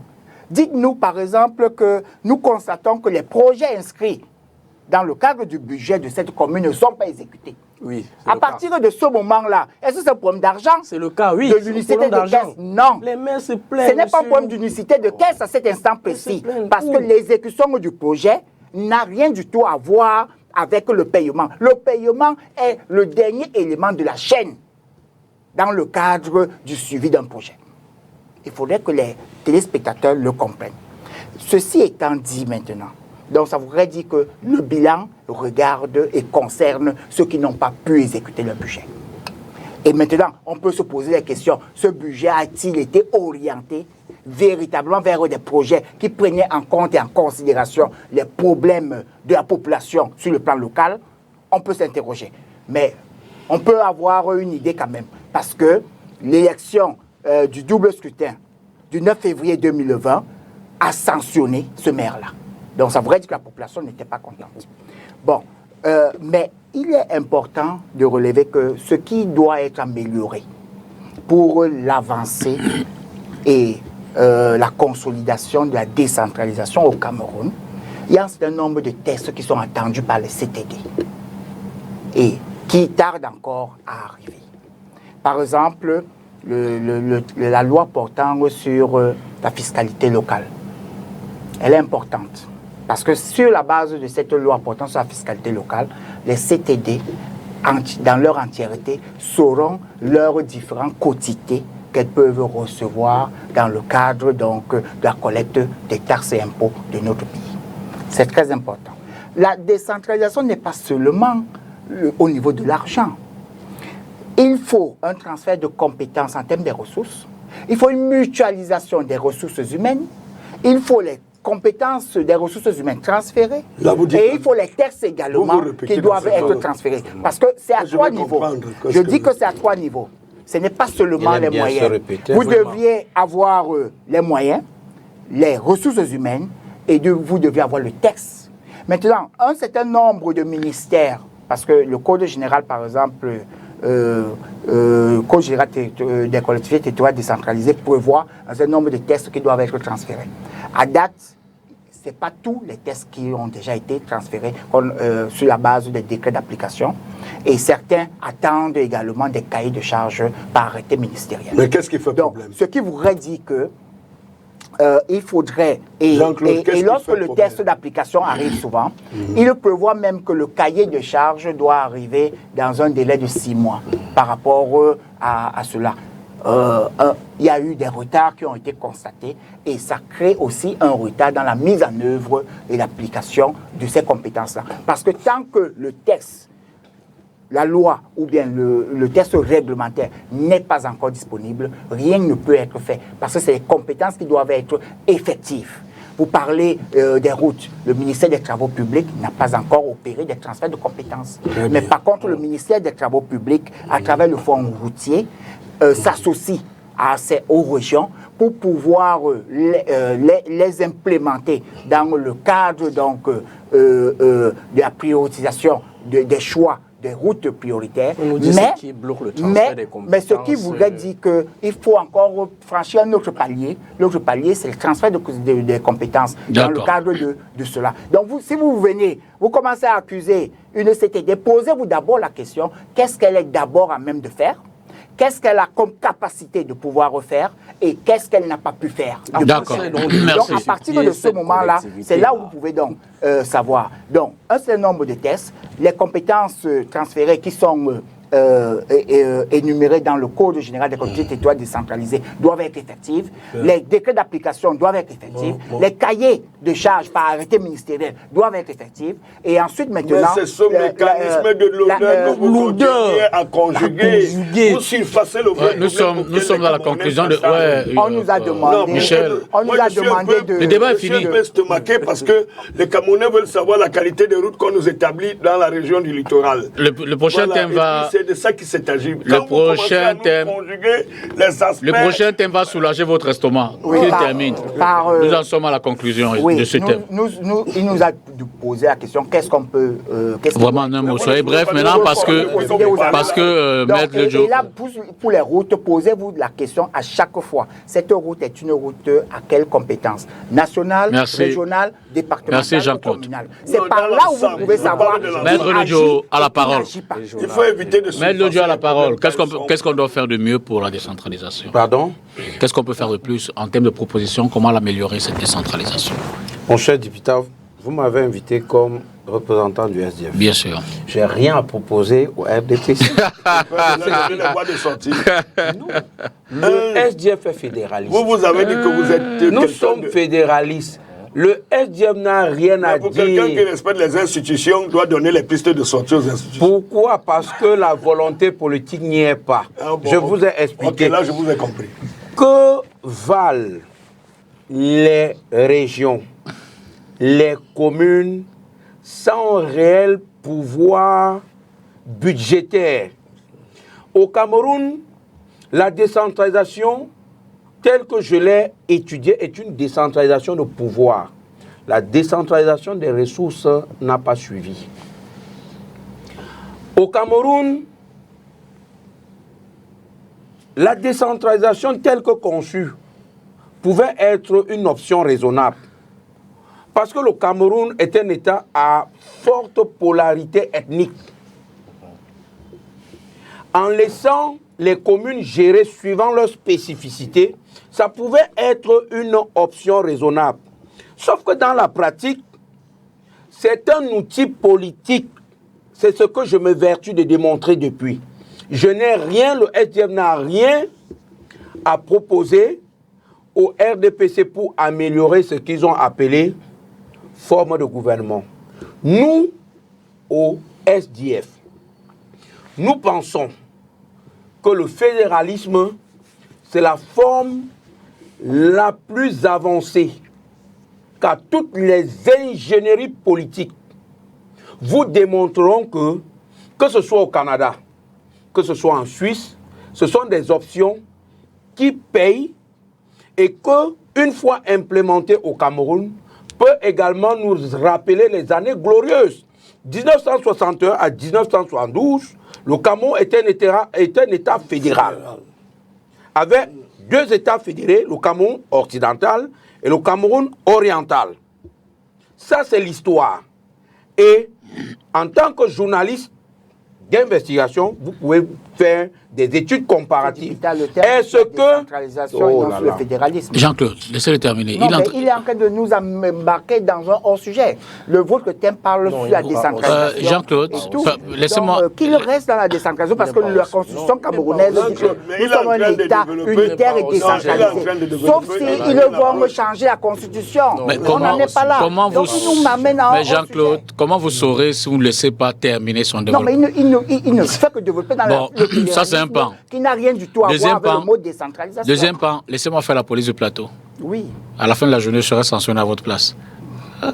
Allez-y, maître. Je ne viens pas ici dire ce qui l'intéresse.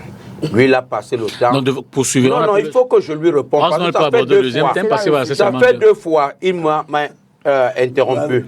J'ai passé du temps à souffrir de l'écouter lorsqu'il bagnoudait dans son analyse. Alors, je dis, en guise de conclusion, le SDF pense que le fédéralisme, la décentralisation ne résout aucun problème.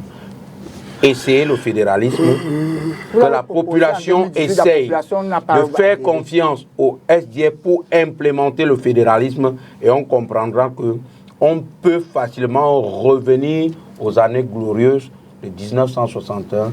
1972. La population n'a pas. On aura le temps de la campagne. Deuxième thème, ethnicité et unité nationale. On n'aura que 20 minutes. Je ne sais pas si on aura le temps suffisant pour épuiser ce thème-là. C'est vraiment insuffisant. Non, on ne parle pas du tribalisme, on parle d'autre chose. C'est fort. Source de division ou d'unité. Alors, on va peut-être, on va laisser la transition. Les téléspectateurs comprendront qu'on est passé à autre chose. Alors, ethnicité comme facteur de division, ethnicité comme source d'unité. Michel Michaud. Bon, nous émanons, mais qui de nous n'émane pas d'une ethnie. L'ethnicité, tout ce qu'on peut concourir, tout ce qui peut concourir à se distinguer, c'est à travers les ethnies, à travers les tribus. Mais est-ce que aujourd'hui, c'est pas les politiques qui fassent à ce qui est un constat d'observer que ça peut être source de différence. Il faut faire très attention. C'est un terme pour lequel personne ne saurait se dédier. Moi, je suis du Mbam. Moi, je suis Banen de Ndiki. La nature évolue que chacun naisse quelque part. Mais ça ne devait pas galvauder le fait que, sur des problèmes d'intérêt général, que nous ne voyons pas la chose sous le prisme de quelque chose d'unissant. La nature a voulu que nous naissions tous Camerounais. C'est d'abord l'une des choses. Nous naissions Camerounais, mais nous appartenions à une ethnie, à un pôle de réflexion, à des cultures différentes, parce que chacun de nous, ce qu'il a, il vient d'un endroit où les cultures diffèrent entre d'un coin à un autre. Donc, est-ce que ce source de division ou ça dépend de comment les politiques sont mises en place, qui permettent à chacun de se reconnaître dans sa nationalité et sans toutefois lui enlever l'ethnie dans laquelle il parvient. Je ne pense pas. Moi, je suis né dans un quartier cosmopolite où je suis à Douala, né à Bonadibon, où je suis né dans un cadre où il y avait les Bamileke, les Bassa, les Aoussa, les Tchadiens, les Ewondo, les Togolais. Et j'ai fait 2 écoles chrétiennes, Saint-Jean-Bosco et Liberman, plus tard Saint-Michel. Nous savions comment nous avions grandi. Ceci n'est jamais venu remettre en cause nos différentes appartenances à ces ethnies. Merci. Mais aujourd'hui, je ne comprends pas parce que c'était des discours d'unité permanemment assommés à des oreilles. Moi, je suis journaliste. Vraiment, quand je reviens sur le contexte, c'est-à-dire que nous avions du mal à ne pas dire que nous-mêmes, nous avions scié les plans sur lesquels nous sommes assiégés. Il me souvient au cours d'une de vos... d'une table que vous aviez organisée lors de la cérémonie marquant la journée mondiale de la liberté de la presse. Il avait dit que, quelque part, certains médias ont contribué à s'identifier à travers son ethnie. Les gens se sont identifiés à travers leur ennemi. Nous n'avions pas vu la chose globalement. Nous n'avions pas vu les intérêts à partager globalement. Nous n'avions pas vu en sorte ce qui faisait le caractère humain. Parce que moi, quand j'arrive de l'autre côté de la mer, en France ou aux États-Unis, je n'habite pas chez un Banen. J'habite chez un ami avec lequel je suis né, qui est Bamileke. Et je me sens bien chez lui pendant un mois. Il me donne tout le cadre nécessaire. Quand je rencontre mon frère Bassa de Bonadi, avec lequel nous avions vécu, on se sentait bien. Aujourd'hui, il y a cette approche qui fait problème. Je vais chuter, si tu me permets, je vais chuter par là. Et le pool des intérêts est venu, les hommes ont mis les intérêts au devant de la scène que de parler de l'intérêt général, de l'intérêt de proximité, les intérêts qui nous demandent d'être en phase avec ceux qui nous interpellent. Parce que moi, je ne peux pas comprendre aujourd'hui, chacun fait ce qu'on appelle un repli identitaire pour dire que, voilà, en fait, mes besoins ne sont pas les besoins de l'autre. Et ça se comprend, puisque les uns les autres se sont amplifiés, se sont engagés dans cette pratique. Aujourd'hui, je pense qu'il faudrait faire très attention terminer déjà. Sur l'ethnie. Jean-Claude, ethnicité comme facteur de division, ethnicité comme source d'unité. Ethnicité comme source d'unité, parce que la nation camerounaise a été bâtie sur ce communautarisme-là. Parce que n'oubliez pas que nous avons dans ce pays près de 258 ethnies qui foisonnent et qui cohabitent ensemble. Ce qui est intéressant à observer au niveau de la population, c'est les mariages interethniques qui n'ont jamais souffert d'aucune contestation et qui est même réellement d'une ethnie souche d'origine aujourd'hui. Le Gambam dont on vous parlait, Monsieur Michel, ce Gambam-là, c'est les Banen, les Nyambassa, les Bafia, les Nyambeta, les Nyokon, et j'en passe, j'ai encore oublié quel autre toubé. Ah ben, lorsque les uns les autres veulent opposer... Les Tika, vous avez oublié les pygmées de Yoko, vous avez tout ce que vous pouvez... Et les Aoussa également même. Les Aoussa Mboro. Non, là c'est une acceptation. Ils y sont déjà. Ils y sont. Oui, déjà. Ils y vivent. Lorsqu'on parle de 1100, vraiment, nous sommes en 2024. Vous voyez un peu?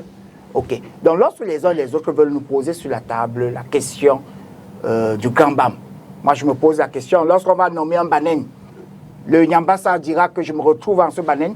Dans vos réunions, vous parlez quelle langue? Vous parlez le français? Monsieur, ou bien vous parlez le Banen, le Bafia, le Bafia comprend la langue Banen. Vous avez parcouru. Non, c'est-à-dire que lorsqu'on a besoin de vouloir parler... C'est ce langage qui fait problème avec aujourd'hui le problème du nozo. Parce que vous aviez refusé de croire qu'il y a une culture éducationnelle. En parlant que l'anglais n'est pas une source de référence. Nous, on dit la nature est voulu que nous naissions dans un cadre géographique. Il faut le reconnaître. Le problème, le débat ne se situe pas. Ça, c'est excusez-moi, parce que je vous dirais que ce que vous vouliez faire là. Vous voulez glisser sur le problème du MBAM, qui n'a rien d'autre que des revendications à caractère social. Ce dont vous êtes incapable de servir à cette région. Et peut-être que vous en avez servi à d'autres. Pour que vous en parliez du problème Bamois, il faut que vous preniez parfaitement connaissance des cultures. Je ne sais pas si vous êtes Bamois. En ce moment, je vous réponds de manière pertinente, d'autres manières pertinentes à te faire comprendre. Merci, Michel. Je ne sais pas. On n'a pas beaucoup de temps. Je ne sais pas là-dessus parce que ce qui est clair, le droit à la différence, moi je le partage.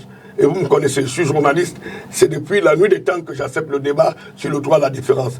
Ne venez pas faire des insinuations. L'autre est Yambassa, l'autre est les Mandés, l'autre on ne se comprend Michel. Pas. Nous appartenons à un même groupe. C'est l'Ombam. Michel, merci. Vous terminez, Jean-Claude. Il y a encore deux intervenants sur la question. Il est beaucoup plus intéressant de se concentrer sur la richesse ethnique qui rassemble. Parce que si nous voulons parler des spécificités qui divisent, on va en arriver à un Gambam qui n'existera pas, parce qu'il sera saucissonné. Cela veut dire. Bon, par contre, nous sommes donc... Ce monsieur dans la maîtrise ne comprend Michel, même pas de quoi il parle. Qu'est-ce qu'il parle d'une grande... Il nous reste 15 minutes. Vous ne pouvez pas monopoliser la parole à deux alors que les autres n'ont pas encore fini. Terminez, s'il vous plaît, Jean. Je voulais dire que la richesse de notre pays et les politiques qui ont été menées jusqu'à date ont concouru à ce qu'on ne puisse pas opposer les Camerounais aux autres. Mais vous pensez que le temps... Mais vous le parlez tout de suite. Vous êtes en train d'opposer le MBAM en sectionnant toutes les ennemis du MBAM. J'étais en train tout simplement de vous démontrer que ceux qui sont en train de poser sur la table les revendications dites du Grand BAM dit. Et entre-temps... Non, et puis le thème n'est pas sur le BAM. Et des revendications portées sur des nominations. Jean-Claude. Donc, j'étais en train de dire que c'est une richesse. Pourquoi? Parce que lorsque nous vantons notre pays à travers le monde, on parle de l'art culinaire du Cameroun. C'est une richesse qui est issue de nos ethnies, qui nous vient de nos tribus. Lorsque nous parlons de l'art vestimentaire, lorsque nous parlons de notre histoire, c'est une richesse. Et c'est ce qui fait en sorte que le Cameroun est l'Afrique en miniature. Parce qu'on retrouve ce foisonnement-là d'ethnicité qui nous permet de pouvoir être homogène et fort. Merci, Jean-Claude. Lorsque vous avez évoqué le caractère anglophone, mais vous avez oublié d'abord que cette zone a été d'abord germanique. Merci. Vous oubliez que cette zone a été germanique. Merci, Jean-Claude. Sous influence germanique. Vous relancez le débat alors qu'on n'est plus la parole. Jean-Claude, merci. Je suis sûr, monsieur Michel, et ça c'est vrai, votre grand-mère parlait allemand. De vous à moi. De vous à moi, je vous pose la question. Depuis quand maintenant vous avez oublié la culture germanique? De vous à moi, je vous pose la question. Vous pensez que j'aurai encore du plaisir à vous inviter à nouveau? Soyons sérieux, s'il vous plaît. C'est-à-dire que je ne peux pas vous interrompre tout le temps et puis vous persévérer. Ne donnez pas l'impression que je n'ai pas la maîtrise du plateau. Même à ma hiérarchie va dire que Dipita, tu ne fais pas de bon boulot. Alors que je fais tout pour... attirer l'attention de ton... Qu'on n'ait pas la qualité de sortir. Alors, Brice. Vraiment, merci. Lorsqu'on parle de l'ethnicité, on fait appel directement à l'appartenance, au sentiment. Il ne faut pas qu'on développe des concepts. Celui qui nous regarde à la maison doit savoir que le mot ethnicité se repose sur l'appartenance, sur le sentiment même d'appartenance. Et ce sentiment d'appartenance n'a jamais, je dis bien jamais, été source de désaccord ou de désunion entre les Camerounais. Pour preuve, chaque Camerounais, je parle des Camerounais d'en bas en bas, chaque Camerounais lambda se sent à l'aise là où il est. Sauf que, à un moment donné, quand le pouvoir, dans sa logique de la conservation et de la perpétuation du pouvoir central, d'une manière ou d'une autre, cherche à instrumentaliser l'ethnicité à des fins politiques et ne favorise plus la cohésion de certains Camerounais, pas de l'ensemble. Là, il faut le reconnaître. C'est votre leader qui avait... Jean-Claude... Soyez discipliné, Jean-Claude. Comment à tout le monde doit interroger, rappeler un aîné à l'ordre comme vous? Le concours boule, vous connaissez, non? Jean-Claude. Oui, c'est bon. Impossible. Continuez.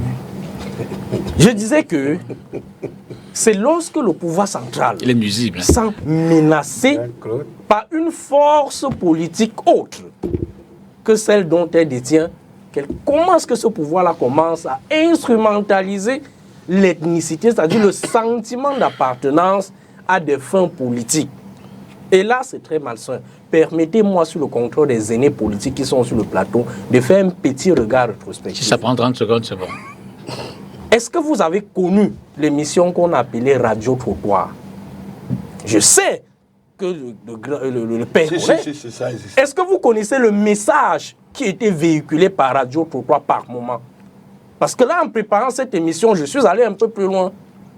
Est-ce que vous savez que certains tendaient le micro à d'autres déjà préparés au préalable pour demander à certains de rentrer chez eux? Est-ce que vous connaissez à quel moment cela s'est passé? Au moment où il y a eu une force qu'on a appelée l'Union pour le changement qui voulait à tout prix renverser pacifiquement le pouvoir de Yaoundé. Et c'est à ce moment-là que le pouvoir de Yaoundé a utilisé l'ethnicité pour vouloir contrôler les affaires. On renverse pacifiquement. Plus tard, bien sûr, pas les urnes, c'est pacifique. Renverser. C'est pacifique, oui, on renverse pas les urnes. Okay. On vote contre celui qui gouverne parce qu'il gouverne mal. Et c'est ce que nous avions fait en 2018, le MRC. Sauf qu'ils ont confisqué le pouvoir. C'est-à-dire, dans les années de Brest, justement, c'est ce qui s'est passé. Ils sont allés jusqu'à catégoriser ou alors donc cantonner la force de l'opposition en 2 régions. Je ne veux pas citer ces régions-là. C'est-à-dire qu'il s'agit d'une affaire anglo de quelque chose. L'aîné reconnaît très bien ceux qui ont inventé ce concept pour vouloir diviser les Camerounais et pourtant tous étaient derrière la force pour le changement. Alors, plus tard, en 2018, on a connu, quand ils se sont rendus compte réellement que le MRC avait la coalition gagnante, s'imposait, ou alors les 2 partis se sont imposés à l'élection présidentielle 2018, non, ils ont voulu, d'une façon malsaine, cantonner le MRC à une force ethnique qui voudrait à tout prix renverser l'autre ethnie, sauf que les Camerounais n'ont pas adhéré au discours. Donc vous voyez que, d'une manière ou d'une autre, le pouvoir a souvent essayé d'instrumentaliser l'ethnicité, le sentiment, mais ça n'a pas donné. Mais rassurez-vous, les Camerounais ne vivent pas ça comme nous autres. C'est la raison pour laquelle même le discours que nous devons tenir doit renforcer la cohésion des Camerounais. Et l'ethnicité même n'est pas une mauvaise chose. C'est-à-dire le sentiment, c'est une richesse. Parce que rassurez-vous, dans mon village, lorsque tu t'habilles bien, lorsque tu es un monsieur qui aime prendre soin de son vestiment, on dit que tu es sawa. Merci. Est-ce qu'on se comprend? On dit que tu es sawa. Merci. Donc quand tu mets le costume régulièrement, on dit que tu es sawa. Merci, Brice. Lorsque tu parles tellement bien la langue de Molière, on dit que tu es Wondo. Est-ce qu'on se comprend bien? Et les gens s'en vantent. Ils disent que non, moi je suis un sawa. Hein. Je vous rappelle qu'au lycée, on m'avait donné plusieurs qualificatifs, parmi lesquels le sawa. Merci. Parce que j'étais toujours bien habillé et bien équipé. Oh, ça veut dire que c'est une forme d'ethnicité qui profite aux Camerounais. Vous ne savez pas vous arrêter. Hein. Vous comprenez? Donc, même quand on vous invite avec insistance, en vous disant merci. Donc l'ethnicité, c'est une bonne chose. Merci. C'est une bonne chose parce que ça renforce aussi la cohésion de l'ensemble. Maître Lodjo. Merci mon cher député. Le sujet draine beaucoup d'émotions. Ethnicité et... Unité nationale sous division d'unité. Je répondrai à les 2. Ça dépend des gouvernants. Parce que si aujourd'hui nous sommes unanimes après le grand frère Michel et le copanéliste Jean-Claude. Brice. Sans oublier Jean-Claude, Quand nous même. sommes tous unanimes que la diversité est une richesse, mais mal exploitée, c'est l'effet inverse qui se produit. Et actuellement au Cameroun, je vous ai dit, le Cameroun est un État à forte polarisation ethnique. Si on gère mal, ça devient quelque chose de difficile à recoller. Alors, tous les laboratoires idéologiques des partis politiques, principalement les idéologues du RDPC, parti au pouvoir au Cameroun, devraient travailler à ce qu'on arrive à briser les barrières de l'ethnicité.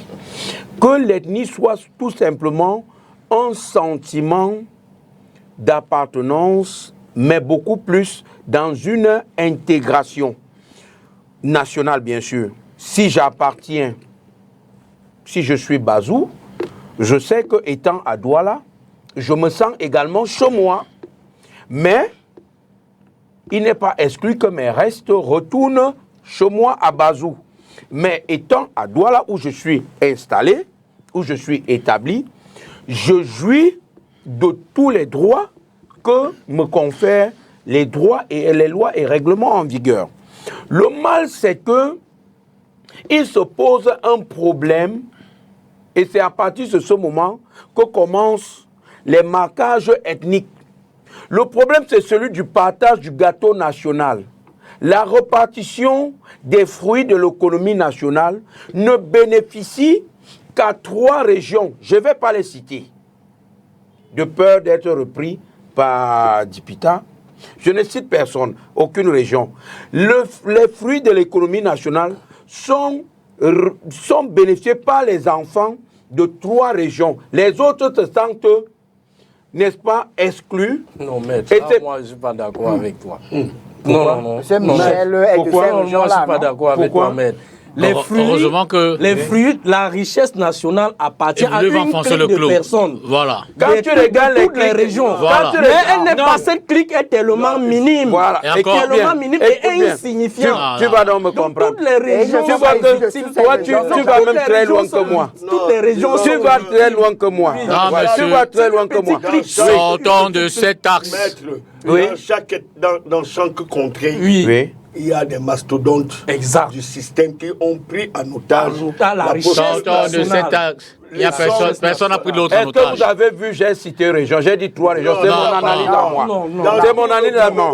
Mais C'est une petite clique comme ça qui appartient. Non, messieurs, Il n'y a pas un Cameroun où il n'y messieurs, a pas un coin où on n'a pas pris. personne n'a pris l'autre en otage. L'élitisme pour en faire. le partage du gâteau national, c'est le problème.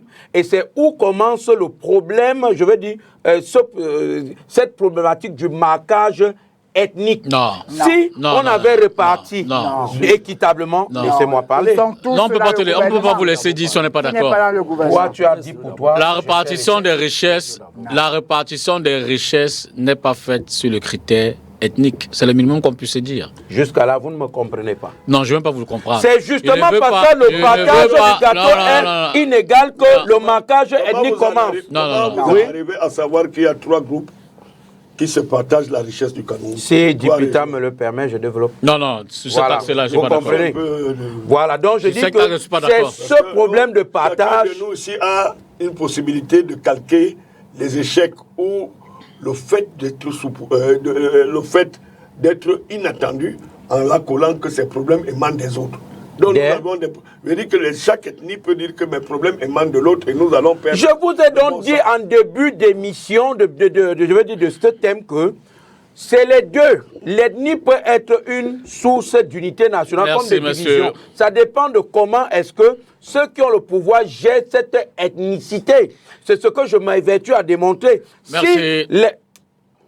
Jean-Claude, le dernier mot. Comme on dit dans la tradition, si vous donnez Jean-Claude termine. 5 enfants, chacun sortira avec Jean-Claude termine. son esprit à lui. En 30 Ce serait secondes. très difficile. de voir la chose. Vous ne pouvez pas. C'est lui qui a le mot de fin en 30 secondes. Le RDP, c'est Rassemblement démocratique du peuple camerounais, porte très bien son nom. Parce qu'il rassemble l'ensemble des concitoyens. Qui a dit ça? Et, Non, et- qui a et dit ça? que tous les débat est terminé. concitoyens se Non, retrouvent au sein de notre formation politique. Jean-Claude. Donc, ce qui Pour voudrait la- pour dire l'Assemblée que, commande. par contre, on constate une proximité sociologique. Non, on arrête. Non, je ne dis pas. Non, Mais il je n'y a dis même tout pas. Il n'y a même simplement pas. que si les autres aussi Vous faisaient reprenez les encore efforts, ce mot-là, Jean-Claude. si les possibilités, Non, vous même, reprenez non. encore ce Oui, mot-là. Le, proximité le ministère est terminé. Non, Jean-Claude. Si les Non. autres- Je vous dis que Jean-Claude. les gars, encore le mais mot. lorsque Non, vous Jean-Claude. utilisez mal l'ethnicité, ça se retourne Lorsque contre le l'unité RDP nationale. procède aux Voilà. investitures, Les voilà. Jean-Claude. lorsque le RDP procède aux investitures, Et c'est normal que ça le vienne du RDPC RDPC. insiste à ce que Ce n'est pas le RDPC qui insiste, c'est la loi. C'est la loi. C'est la loi. Jean-Claude, laissons les composantes sociologiques. C'est la loi. Nous invitons, Merci, messieurs, nous l'émission est terminée. Non, nous non, invitons ça les veut dire compatriotes c'est la d'en face loi. de faire pareil comme nous. Merci, c'est fini, terminé. Merci à vous, Brice, Michel Je Michaud. voulais prendre des exemples d'intégration nationale. Ce sera dans une autre émission, Maître Le Dio. Jean-Claude, fils Youth, merci à vous à la maison d'avoir organisé Yoda a Carte sur passé tout table. le temps. Bonsoir et à mardi prochain.